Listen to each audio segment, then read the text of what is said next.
Buxoro shahar ichki ishlar organlari faoliyatini muvofiqlashtirish boshqarmasi tezkor qidiruv xizmati xodimlari tomonidan olib borilgan surishtiruv tadbirlari natijasida 2002-yilda tug'ilgan ayol Andijon viloyati OIDSga qarshi kurashish markazida 2018-yildan buyon orttirilgan immunitet virusi infeksiyasini yuqtirib olgan shaxs sifatida ro'yxatga olinib, boshqa shaxslarga kasallikni yuqtirish xavfini tug'dirgan holatlarda jinoiy javobgarlikka tortilish mumkinligi to'g'risida ogohlantirilganligiga qaramasdan bu qabih qilmishni sodir etgan. 2019-yilning yoz oylaridan hozirgi kunga qadar Buxoro shahrining turli manzillarida ijarada yashab kelib, betartib jinsiy hayot kechirib, fohishalik bilan shug'ullangan va afsuski o'zining orttirilgan immunitet virusi infeksiyasiga chalinganligini bila turib, qasddan bir necha shaxslarga yuqtirgan yoki ularni yuqtirish xavfi ostida qoldirgan. Jabrlanuvchilar orasida 2001, 2002, hatto 2005-yillarda tug'ilgan yosh yigitlarning borligi achinarli hol. Mazkur holat yuzasidan gumonlanuvchiga nisbatan tegishli tartibda hujjatlar rasmiylashtirilib, tergovga qadar surishtiruv ishlari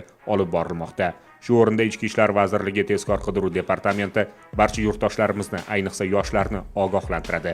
Aldamchi lazzatlarga berilib, o'z hayotingizni, oila a'zolaringiz salomatligini xavf ostiga qo'ymang.